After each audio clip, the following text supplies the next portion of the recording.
Assalamualaikum warahmatullahi wabarakatuh. Lengkong Bagja Podcast hari ini kedatangan tamu yang begitu luar biasa. Tekago, Tilo 3 anggota Dewan Komisi A berkunjung ke kantor Desa Lengkong. Ini menjadi sebuah keberkahan untuk pemerintah Desa Lengkong dan masyarakat Desa Lengkong. Alhamdulillah hari ini kita kedatangan Kang Eka, Pak Aep, sareng Ibu Yati, Ibu Eti. Nuhun pasumping ka dieu urang tepangkeun sadayana hiji-hiji panginten sapadosikeun urang ngobrolkeun naon sih kinerja Komisi A Dewan teh naon sih gawena gitu kan. Nah pada ieu kan orang kan ayeuna asumsi masyarakat Dewan teh seolah-olah Dewan yang menjadi persoalan teh, padahal Dewan itu adalah penyalur aspirasi. Masih banyak dewan-dewan yang bekerja secara betul-betul hanya sebagian kecil yang melakukan seperti itu. Tapi asumsi ini kita buktikan bahwa Komisi A ini apa kerjanya, kita lihat.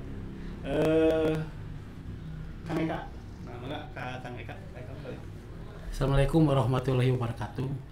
Simkuring Eka Ahmad Benandar, Komisi A dari fraksi PKS.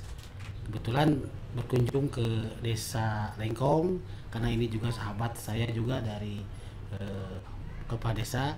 Kebetulan pada hari ini kita berkunjung salah satunya adalah menampung aspirasi Dewan. Karena selain anggota Dewan, selain tugas fungsinya sebagai budgeting, lembaga legislasi, terus juga mengawasi, terus juga menampung aspirasi. Nah, dalam menampung aspirasi banyak hal juga, karena di Desa Lengkong juga cukup kompleks permasalahan. Insya Allah kita bertiga akan membahas kaitan dengan permasalahan-permasalahan yang cukup kompleks di Desa Lengkong juga, karena ini daerah perkotaan ya Kang Ep ya. Ada perkotaan dan apa saja yang telah ditempuh oleh Dewan Kabupaten Bandung di kawasan Desa Lengkong. Terus satunya adalah rencana tata ruang DTR telah keluar kemarin pendanya juga RT/RW. Kebetulan Kang Aep juga sebagai Ketua Pansus RDTR.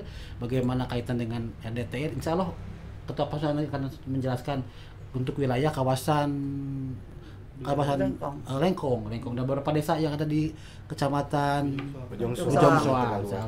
Juga pada ini juga saya ditemani oleh Ibu Eti, jadi Dewan Senior, Pak Des, Dewan Senior 3 periode.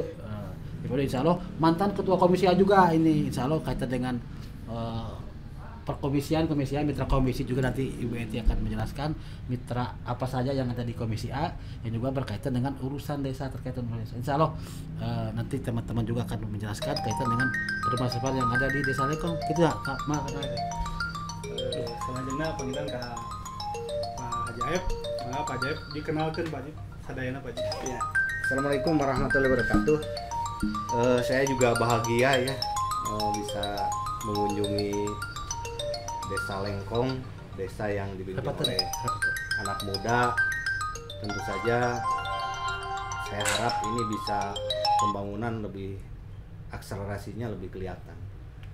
Kami kesini sesuai dengan tupoksi kami, keliling-keliling.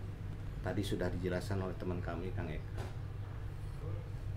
Desa Lengkong adalah salah satu desa yang strategis karena desa yang dilewati oleh proyek strategi nasional. Dan proyek strategi nasional ini tentu saja dianggap bahwa kita mempunyai potensi yang baik. Nanti ini kemarin kita sudah mengetuk tentang detail tata ruang. Jadi dari turunan rencana tata ruang ada detail tata ruang. Detail tata ruang hanya bisa dilaksanakan oleh di wilayah-wilayah yang dianggap bisa, karena Kota Bandung sudah nggak bisa detail tata ruang karena iklimnya sudah salah satu contoh daerah ruang terbuka hijaunya harus 30%. Dan ini juga dana detail tata ruang ini mahal, kita juga dapat bantuan dari pemerintah pusat berkaitan dengan ada KCIC. Tentu saja ini kita akan memplot, akan berupaya bagaimana wilayah Tegaluar, Bojong Soang ini terutama dari sisi banjir ya. Karena pemukiman ini kita nggak bisa menahan, pasti wilayah perkotaan tuh pemukimannya di kita. Maksudnya orang akan banyak, masalah juga akan banyak. Ini kita akan mencoba bagaimana meramu bahwa wilayah di daerah Tegaluar dan Bojong Soang ini tetap walaupun nanti jadi perkotaan tetapi akan menjadi daerah yang pemukiman yang baik. Salah satu contoh nanti di kita ada Podomoro, kita juga udah kunjungan ke Podomoro, ada hal yang harus mereka siapkan karena nanti akan banyak orang, terus ya harus ada fasilitas pendidikan, harus ada fasilitas kesehatan. Nah ini juga harus terasa oleh teman-teman yang ada di Desa Lengkong, terutama dari sisi CSR ini. Nah kita sebagai dari Komisi A tentu saja akan menyambungkan bagaimana masyarakat ini yang tadinya ada dengan adanya Podomoro, dengan ini kita bisa nyambung dengan ada KCIC, dan ini semua sudah kita perhitungkan dari sisi kemacetan jalan, dari sisi segala macam akan ada solusi lah, dan itu sudah kita ketuk semuanya. Kami harap nanti semua stakeholder baik masyarakat atau pelaku ekonomi atau pengusaha ini mengikuti dengan apa yang sudah kita ketuk. Insya Allah kalau ini tidak ada pelanggaran dari sisi penerapan rencana kita mengenai detail tata ruang ini, maka kita ini akan nyaman berdampingan dengan Podomoro, berdampingan dengan KCIC. Nanti ini akan memudahkan kita. Harapan kami dengan ada proyek strategis nasional nanti KUKM akan naik. Ya. Ini dampaknya KUKM akan naik, sarana transportasi akan baik, penyerapan tenaga kerja akan terjadi. Nah ini pun terus fasilitas kesehatan yang kita itu masih belum baik, nanti dengan adanya fasilitas kesehatan di sini didekatkan kepada masyarakat akan lebih baik. Nah itu barangkali sehingga dengan detail tata ruang ini kita mencoba salah satu kota nih Pak Des. Jadi kota yang di set yang dari semua ini akan kita jaga. Contoh ruang terbuka hijau sawah ini akan kita jaga.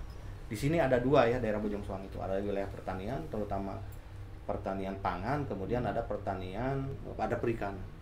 Perikanan ini juga akan kita pertahankan karena ini menjadi ikon dari dulu bahwa di daerah wilayah Bojong Soang ini perikanannya kasohor dari dulu, sehingga ini di detail tata ruang kita ini akan kita coba ini akan tetap ke depan ini ada. Nah ini barangkali sehingga pemenuhan pangan juga ada, penyerapan tenaga kerja ada, yang tadi fasilitas kesehatan ada, pendidikan didekatkan ke masyarakat, ya tugas kami seperti itu. Karena Komisi A itu walaupun kami di tugas sehari-hari di Komisi A mengenai pemerintahan, keamanan ketertiban kan, mengenai desa, izin, kita mengontrol itu karena kita akan mencoba ini kita juga melihat bagaimana wilayah ini akan tumbuh dan berkembang berdekatan dengan proyek strategis nasional.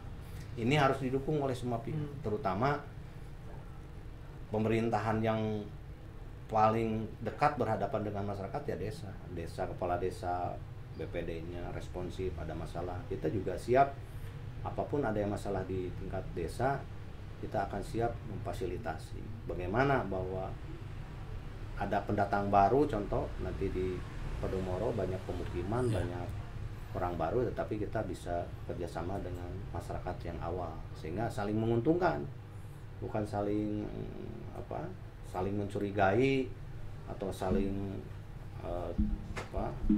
merugikan gitu. Tetapi kalau ada masalah kami siap memfasilitasi. Apa yang ada kendala dalam hal, karena semuanya konsepnya sudah ada semua, tinggal semua mengikuti konsep yang sudah kita ketuk bersama, regulasi yang sudah kita ketuk bersama, maka semua stakeholder harus mengikuti itu. Kalau ada yang pelanggaran, ada yang menyimpang, maka kita lapor kepada kami di Komisi A. Karena desa, kecamatan ini mitra kerja kami gitu kan, bagaimana ini terjalin kerjasama dengan baik. Itu Pak Kades mungkin kalau ada Kebetulan Pak Haji, ini kebuka ke Abdi, saya pertarusan tapi saya tacan Nabi Naros pagi Nabi Habib Haji heula. Keren. Kebetulan Pak Haji, Abi kada kacerahkeun ya. Bu Haji pami tacan satos ngenalkeun mitra kerjana nama ya Pak Bu Haji. Assalamualaikum warahmatullahi wabarakatuh.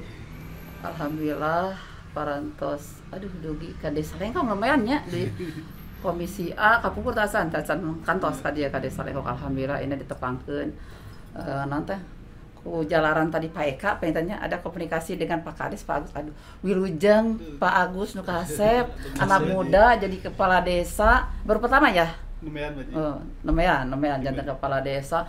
Anak muda itu lebih gigih, lebih banyak inovasi, energik ya. Alhamdulillah dengan adanya ini ruang podcast ya, alhamdulillah wilujeng. Mudah-mudahan perjuangan Pak Kades yang baru ya, baru berapa tahun Pak Kades?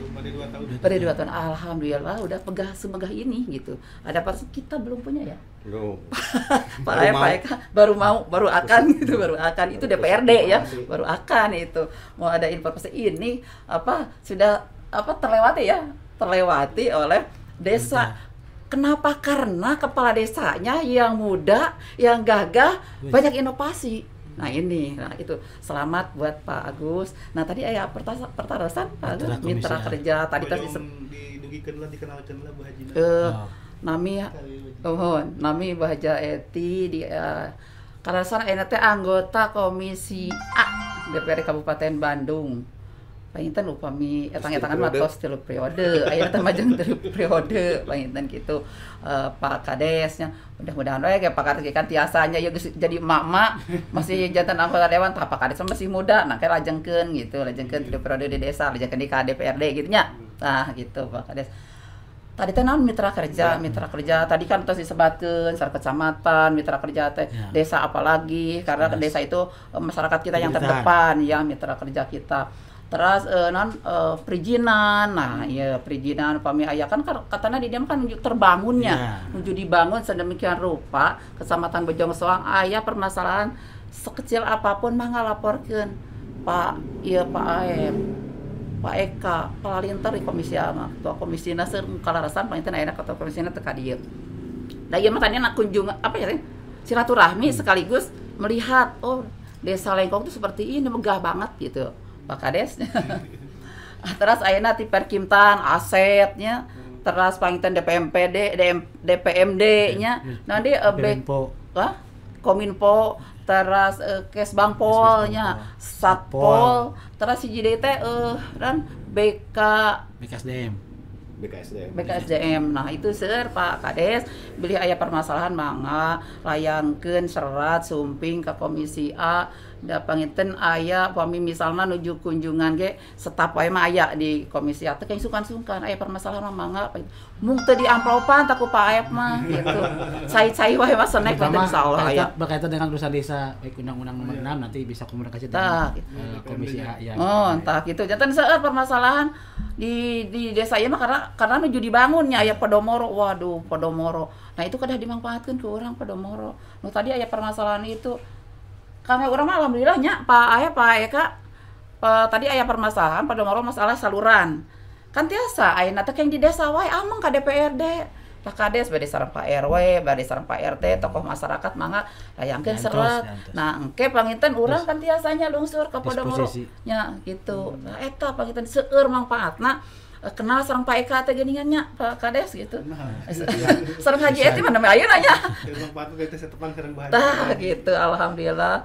Mohon panginten cakap sakitu Pak Kades. Nuhun Bu Haji teh di Fraksi Golkar mohon. 3 periode Pak Aep Gerindra 2 periode ya. Pak Eka namanya 1 periode. Ya teh hijrah. Iya teh Pak Eka teh hijrah. Kawitna Golkar. Kumar ge Golkar mah penuh berjejak gitu. Nah, KPKS aja tiasa alhamdulillah gitu. Rezekina ya di PKS tak kitu pangitan Pak Kades ulah kirang hapunten Bu Haji sareng rekan-rekan kadi ngawagal waktosnya. Tapi da alhamdulillah nya ku ayana tepang ieu Allah mah tos nganugrahkeun hari ini kedah tepang tiasa podcast. Ruangan podcast Pak Kades semegah ini DPRD Komisi A teh can gaduh. Nah, kitu pangitan mung sakitu atur nuhun. Assalamualaikum warahmatullahi wabarakatuh. Ternyata Bu Haji Komisi A. Komisinya itu membidangi Diskominfo itu tacan katos ka dieu. Itu supayeunan Bu Haji luar biasa. Nuhun Bu Haji. Sami-sami. Tapi aya perkawis 30% tata ruang. 30% tata ruang ini apakah satu developer perumahan atau satu desa ataupun satu kecamatan? Enggak.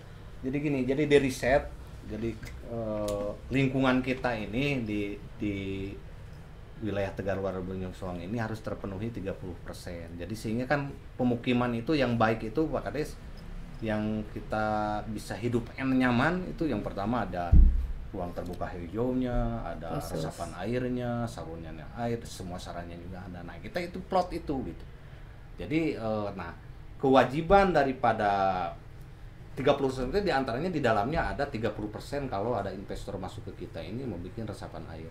Karena wilayah Tegaluar dan Bojong Soang itu wilayah terbawah pun terbawah di wilayah kabupaten. Jadi dari sisi DPL ya ini paling rendah. Oleh sebab itu kita Kabupaten Bandung mencoba bagaimana berpikir bagaimana caranya menghindari banjir. Karena ternyata dari kota Bandung masih rendah di sini secara ukuran di wilayah Tegaluar, ACIC itu ya. Itu kota Bandung tuh airnya ke sini gitu. Jangan terbalik kita. Nah, bagaimana salah satu syaratnya kemarin di RDTR kita mencoba bahwa 33% wilayah, misalkan contoh Podomoro 100% 100 hektar. Tapi kalau itu per pengembang. Per pengembang. Jadi bukan satu kecamatan ini 30% disiapin oleh pengembang. Karena gini ada terkendala. 30. Kalau kita mau bikin embung atau resapan air atau kolam 3 hektar berapa biayanya? Nggak bisa kan? Oleh sebab itu kita Pemda bekerja sama dengan para pengembang, dengan para pengusaha. Ada kewajiban itu. Contoh dengan KCIC. Kita juga, mereka juga ada kewajiban. Bahkan kewajiban kalau nggak salah kemarin kita plot sampai 15 hektar. Dia harus bikin kolam resapan. Nah, di mana saja kalau kita membebaskan lahannya kita nggak mampu kan, Pemda ini dananya terbatas. Tetapi kalau kita bekerja sama dengan para pengembang dan para pengusaha, maka ini akan tercipta. Sehingga masyarakat Bojong Soang, Tegaluar dan sebagainya ini minimal terantisipasi banjirnya gitu. Karena ada kolam resapan gitu. Jadi tatkala kemarau dia menyimpan air, kalau ada air gitu kan, tas hujan dia menampung. Nah, gitu seperti itu. Tadi kan kata Pak Dedi ini ada pertanian-pertanian yang di wilayah Desa Lenggong, di Kecamatan Bojong Soang ini masih luas. Tapi ini ada strategi untuk dipertahankan. Bagaimana itu konsep regulasi dalam mempertahankan itu? Terkait dengan tadi kan sudah diplot. Kalau sudah hijau ke kuning. Nah kan detailnya di detail ruang. Kalau di RTL itu secara menyeluruh, gitu kan? RTL itu secara menyeluruh. Kalau di detail ruang sudah diplot, nanti gambarnya keluar. Tapi maksudnya gambarnya sudah ada. Sudah ada gambar. Mana yang pertanian mau dibangun? Sampai luasnya.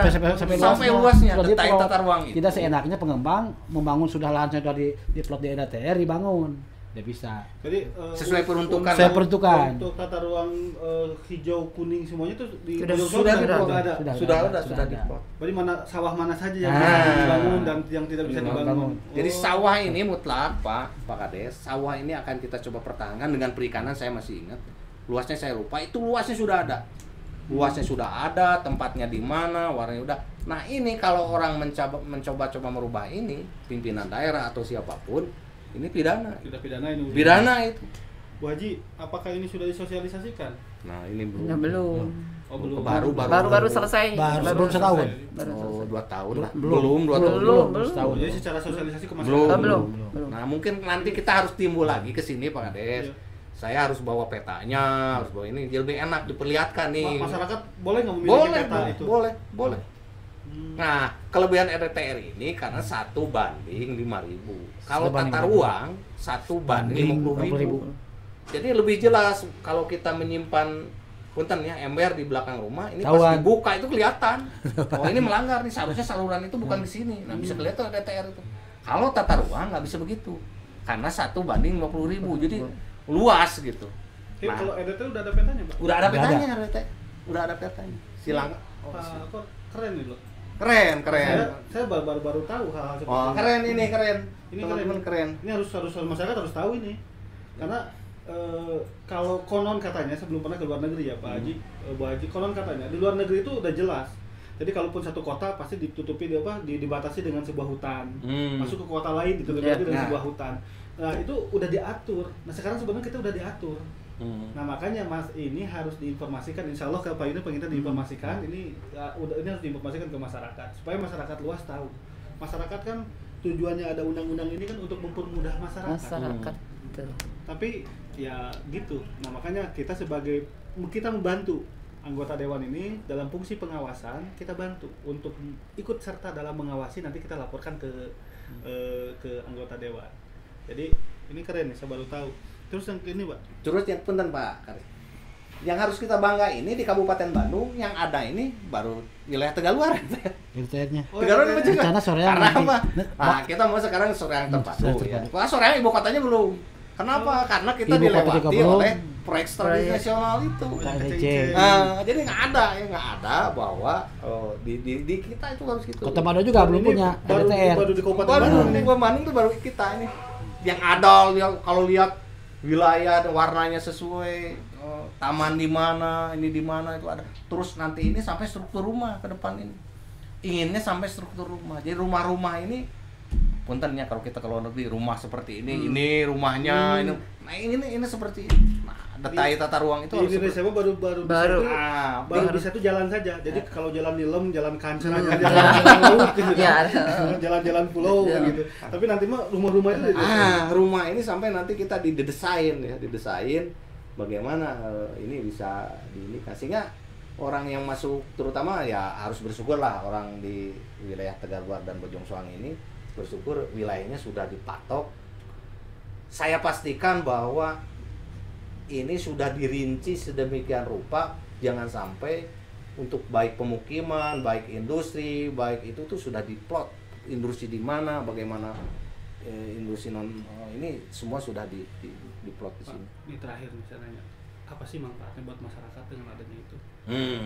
Yang pertama, rumor bahwa ada dulu hijau dikuningkan, ya, sehingga masyarakat terdesak dan segala macam ini dijawab oleh aturan ini, oleh regulasi ini, sehingga nanti masyarakat tuh nyaman, sehingga masyarakat bisa tahu, oh ini teh wilayah pabrik itu di sini, oh wilayah pertanian di sini, karena pertanian setelah EDTR ditetapkan nggak mungkin jadi pabrik, nggak mungkin Tidak jadi perumahan. sewenang-wenangnya pembangunan. Karena Itu tidak sewenang-wenangnya pembangunan. Karena nanti tata ruang kalau ya apalagi izin sekarang sudah mulai OSS itu, nah mereka itu tinggal lihat. Nah ini perangkatnya, masyarakat itu tinggal lihat loh. Kenapa Pak? Ini manfaatnya. Contoh petani kita pangan, kita dulu surplus pangan. Kalau dengan RDTR ini diplot Pak. Kalau daerahnya sudah pangan, wayahna Tidak boleh. tidak boleh. Akhirnya manfaat pangan tersedia. Perikanan yang ikon dulu Bojong Soang ya. Pindang Ciganitri. Pindang Ciganitri insya Allah akan aman. Karena dia yang punya itu tidak bisa alih fungsi. Kecuali dijual boleh, tapi alih fungsi itu nggak boleh. Alih fungsi menjadi pabrik, menjadi itu nggak bisa. Seperti itu Pak Kadis. Jadi manfaatnya bagi masyarakat saya pikir sangat luar biasa. Melindungi lah. Uang terbuang, punten abdi di Katapangnya sudah nggak enak kan situasinya, pabrik banyak, pemukiman di Sadapil. Oh iya Sadapil. jadi kita ini udah nggak enak kok tempat pemukiman ini seperti ini tidak nyaman. Nah ini kalau Bojong Soang dan Tegaluar ini sudah diplot di mana untuk rumah sakit, di mana untuk tempat pendidikan, di mana untuk industri, di mana untuk pangan, di mana untuk perikanan, sudah semuanya. Nah, ini kan banyak kejadian gini Bu Haji. Punten nih di belakang ini kan ada proyek Podomoro nih. Iya. Yang ujung-ujungnya kan konflik. Walaupun dengan tagline Podomoro itu adalah living in harmony. Tapi ketika harmonisasi dengan masyarakat itu kan tidak terbangun. Berharap kan ketika ada investor datang ke Kabupaten Bandung, tenaga kerja, terus kos-kosan jadi laku untuk para pekerjanya, rumah makan juga jadi laku. Itu hanya sebagian kecil yang bisa menikmati itu. Jadi bagaimana penerapan aturan, kan kalau yang saya pernah baca bahwa untuk aturan tenaga lokal, barang lokal itu kayak batu pasir itu kan harus memberdayakan orang lokal. Yeah. Itu bagaimana penerapannya dan strategi pengawasannya seperti apa dari sisi aturan. Jadi baik itu aturan secara global ataupun aturan yang hal-hal yang kecil seperti tadi kan gitu. Ini bagaimana cara penerapan dan pengawasannya? Apakah Satpol PP atau seperti apa? Kalau kaitan dengan pemberdayaan itu sebetulnya pendekatan persuasif antar tokoh masyarakat dan kepala dari awal. Dari awal, karena kebetulan Pak Kadis ini sudah terjadi di Podomoro, mungkin pendekatan persuasifnya sudah tidak dilakukan lagi oleh Pak Kadis, Pak Ep. Nah, strateginya mungkin harus kembali ke awal. Kalau memang Podomoro itu masih ada pengembangan pembangunan yang pendekatan positif karena berkaitan dengan pemberdayaan masyarakat. Kalau regulasi yang jelas tidak ada sebetulnya, tidak ada. Jadi kalau kami Pak Kadis, kalau ada yang merasa bahwa masyarakat ini belum pernah diajak. Belum pernah berpartisipasi dalam Podomoro ini, Komisi A siap memfasilitasi, jangan sampai ada kewajiban kok. Pengembang itu ada kewajiban, banyak kewajiban untuk baik dari CSR-nya. Kita ini jangan, kemarin saya udah keliling, Komisi A keliling ke semua tempat. Jadi dari perumahan, ke industri, sampai ke migas, semua kita keliling melihat investasi. Karena alhamdulillah ternyata ya dengan COVID-19 itu Kabupaten Bandung investasinya malah naik. Kita di tahun kemarin ini di 21 triliun investasi yang ke kita. Nah, kita lihat apakah dengan investasi 21 triliun ini ada nggak kegunaannya bagi masyarakat itu, benar ya? Iya, betul. Nah, kita lihat Podomoro, saya kemarin datang ke mereka apa yang Bapak lakukan COVID. Ada yang membantu mobil, ada membantu segala macam. Yang saya datang itu mereka seperti itu. Tetapi ya sekali-kali saya harus bawa ke Pak Kadesnya. Jadi beliau ngomong itu benar, Pak Kades nanya soal itu berkaitan dengan pemberdayaannya. Kita itu karena apa? Saya kemarin ke migas ya, ternyata Kabupaten Bandung luar biasa, 1,2 juta watts dari gas bumi ini dijual ke PLN, Geodipa gitu kan. Sumbernya dari Kabupaten Bandung. Saya lihat manfaatnya apa? Pak, tenaga kerja. Sistemnya apa? Supaya nggak ribut. Kita sudah ada, jadi contoh Geodipa. Jadi kalau mau ngambil tenaga kerja, maka tesnya di Snaker kita yang memfasilitasi, tempatnya nggak ada, dites oleh kita, tapi warganya sekitar yang Podomoro mau ada karyawan ulang ambil di Banyaran. Di sini masyarakat dites supaya adil. Yang masuk butuh berapa formasinya, misalkan butuh 30, yang daftar 100, makanya yang 30 lolos. Nah, mungkin model-model yang seperti itu yang akan kita coba supaya ada yang tadi sinkronisasi antara desa, kemudian pengembang, karena pilar Pak Kades pilar. Jadi dalam membangun ini kita kalau melulu dengan APBD kan kita berat. Tentu saja kita harus bekerja sama dengan pemodal. Pemodal itu pilar dalam pembangunan. Tetapi dia juga harus ramah lingkungan lah dari semua sisi gitu. Karena kan APBD pembangunan itu modal dan masyarakat, ya. APBD kita ini nggak mampu membangun yang tadi. Contoh saja, membangun serapan air 3 hektar berapa nilai uangnya kalau di sini? Membangun serapan air kolam 12 hektar dari mana? Maka kita kerjasama dengan mereka. Yuk mayu, tapi syarat Anda harus bikin ini nih. Di awal. Nah, di awal. Maka kita itu yang diawasi. Kalau ada masyarakat, Pak Kades, itu komitmen kita dengan para pengusaha tidak dilaksanakan, maka kita akan bergerak. Kita akan panggil, kita akan coba komunikasikan kenapa. Kalau kemarin kan COVID lah, rata-rata alasannya COVID. Pak, kemarin COVID, rumah belum laku, kalau laku. Nah, mulai sekarang reda, saya akan coba lagi, keliling lagi ke pengusaha. Tetapi punten Pak Kades, kita ini Dewan tuh nggak bisa ke semua pengusaha. Jadi mau gas, Geodipa, bangun perumahan, Podomoro gitu kan, nggak bisa seluruh sampai detail karena ratusan ya tenaga kita juga terbatas gitu, program kita terbatas gitu. Jadi karena di Lengkong ini kan belum tertata ya, di Bojong Soang lah, secara umum global itu kan belum tertata. Dulu itu kan ada Ceripi langsung berdiri sebelum ada aturan. Nah sekarang itu banyak yang pengen serah terima. Nah bagaimana tata cara untuk serah terima itu? Proses pasumnya. Ya, jadi serah terima sekarang warganya gini, kok Pak saya ini Muslimah nggak bisa masuk, apa nggak bisa masuk? Saya padahal pajak bayar sama, tapi saya nih pengen loh kayak GPA itu setelah pengen diserahkan ke kabupaten. Nah, dulu proses pasumnya itu harus semua beres.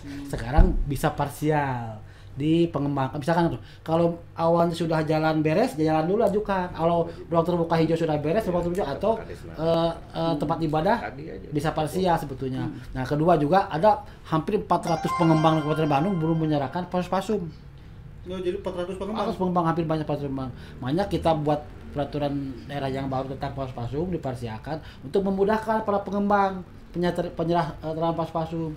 Yang kedua juga kalau memang kebanyakan di Kabupaten Bandung itu pengembang itu banyak kabur, sebenarnya ke mana gitu. Biasanya pengembang yang tidak bonafit. Jadi daripada harus non harus menyerahkan pas-pasuk mesti nganyeun perumahan nu baru deui. Itu kebanyakan persoalan. Menyikapi yang tidak bonafit. Tidak bonafit. Tidak tanggung jawabnya. Tidak tanggung jawabnya bangkrut atau tidak bisa melaksanakan lagi pembangunan. Nah, mereka itu biasanya lari dari kenyataan. Nah, persoalannya kembali ke masyarakat. Nah, kita di Pansus kemarin di Perda Pas-Pasuk sebaiknya masyarakat yang mengajukan Pas-Pasuk. Nanti kita fasilitasi Komisi A. Nah, mekanisme ditempuh. Kalau ada persoalan kaitan dengan Pas-Pasuk, kaitan dengan Komisi A, nah, kita siap bantu Pak Kades, siap bantu. Ini caranya nih, pengembang sudah tidak ada. Ya. Terus ini kemana tuh cara nyerahkan anak? Ada nggak tata cara itu? Di Perda yang sekarang ada. Sekarang ada. Ada ya. Di Perda baru nih. Tapi ini udah ketuk palu. Udah. Karena kalau menunggu mengejar pasus pengembang yang ada yang dulunya dilaksanakan sangat tidak ada kemana? Lieur. Makanya di pengembang baru ada redaksinya tidak rancu, bahasanya tagih ke pengembang yang awalnya sedang membangun. Makanya setiap pengembang membangun itu pengadaguan beres ya. Dan pada saat pembangunan itu kita minta pas-pasum jalannya dulu karena parsial aman dulu gitu. Jadi terkait aset di Lengkong itu kan asetnya tuh masih milik provinsi ini. Ini di kantor desa Lengkong ini. Saya pengen secepatnya menjadi milik kabupaten, kumaha caranya Bu? Pak Kades punten, ini milik provinsi kan. Kita komunikasi dulu ke aset provinsi. Nah, nanti kan kita ada bargaining, kita komunikasi dengan aset Kabupaten Bandung. Bawalah ke provinsi. Pak Kades ya, Pak Kades mengajukan ke aset Kabupaten Bandung bahwa ini desa ini aja, kantor desa ini aja. Kantor desa. Nah, bahwa kantor desa ini dilaporkan ke aset Kabupaten Bandung, ini kepemilikannya adalah provinsi. Nah, nanti Pak Kades kan minta cepat selesai karena ini udah dibangun kan. Ya, udah dibangun. Nah, aturan seperti apa nanti ditanya ke aset Kabupaten Bandung. Pak Kades minta Pak Kades dengan aset Kabupaten Bandung ke aset provinsi. Pindah. Untuk penyelesaiannya seperti itu. Ini prosesnya sudah dikasihkan. Kemana? Ke kabupaten, aset udah Disperkimtan kalau nggak salah. Nah, ada surat dari Disperkimtan. Nah, surat Disperkimtan ini ditujukan ke aset provinsi. Tapi bukan Disperkimtan sih, yang tangan Pak Bupati sebelumnya, Pak Dadang Nasir sudah dikirimkan. Nah, dari aset provinsi itu survei ke sini. Terus yang dimohon ini oleh Disperkimtan itu 5.000 meter. Pas dicek berapa desa sebetulnya? Oh, desa cuma 1.070 meter kalau nggak salah. Syukur-syukur kan bisa ditambahin. Nah, sampai saat ini tuh belum ada kelanjutannya. Waktu ke sana, waktu ke provinsi itu sama ini Perkimtan nggak sama aset harusnya. Jadi surat dari kabupaten disikapi oleh provinsi. Ya harus. Provinsi melalui survei ke sini. Ya harusnya mereka juga diajak ke sana supaya jadi harusnya begitu biar selesai. Biasanya kan ada tukar guling ya. Itu tukar guling biasanya. Kita contoh yang Arca Manik yang kita 105 hektar dulu, tetapi itu sebagian udah diselesaikan, yang tinggal sisa 70 hektar kan ada pembayaran dari provinsi ke Kabupaten Bandung. Nah, tanah kita kan di provinsi. Nah, seperti itu. Ini yang tanah provinsi kan di kita. Emang ada di redaksi surat tuh yang milik Kabupaten Bandung itu ada yang dikasihkan ke provinsi, ada milik provinsi diminta Kabupaten Bandung. Ini kan kayak tukar guling gitu ya. Saya kira kalau pemerintahan itu nggak susah. Kalau pemerintahan dengan swasta juga cukup, mekanisme cukup rit, karena di situ juga ada nota komisi juga. Insya Allah kalau pemerintah, apalagi ini untuk hubungan pemerintah desa berkaitan dengan komisi desa. Makanya sok lah Komisi A ngebantu ngebantu kaitan dengan diulang lagi aja Pak Kades. Diulang lagi aja. Dipanggil, bagian kita dipanggil, supaya cepat selesai. Supaya permasalahannya clear, Pak aja. Sok datang gitu. Luar biasa tilu pembahasan lagi. Walaupun sakit tapi kasarna kan. Hatur nuhun Pak Dewan sadayana, Pak Dewan AF di fraksi Gerindra. Terus Pak Dewan Eka di fraksi PKS. Anu kawita Golkar. Golkar. Haji itu mah Taiwan tuh disebutkan hiji dari. Golkar. Sami dah yang kami tan Golkar. Itu Golkar sadayana kami. Golkar sadayana itu. Tenang, aya warna konengan kene dia. Anu kiat ya, anu kiat mental mah ieu. Aji etik kiat mental masih di Golkar. Tapi insyaallah ternyata mungkin ya komunikasi abdi oge panginten teu uninga karena teh diharap-harap teh aspirasi pun. Ternyata banyak hal yang sudah dilakukan oleh wakil-wakil kita di DPRD dan itu sesuatu yang tidak mudah, bahwa itu adalah perjuangan yang mempertaruhkan jabatan, mempertaruhkan segalanya untuk bisa memperjuangkan kita. Kita doakan supaya beliau tetap sehat, Amin. istiqomah di dalam perjuangan. Wallahul muwaffiq ila aqwamit thoriq. Wassalamualaikum warahmatullahi wabarakatuh. Waalaikumsalam warahmatullahi wabarakatuh. Aduh. Ayo, Ya, nuhun pisan.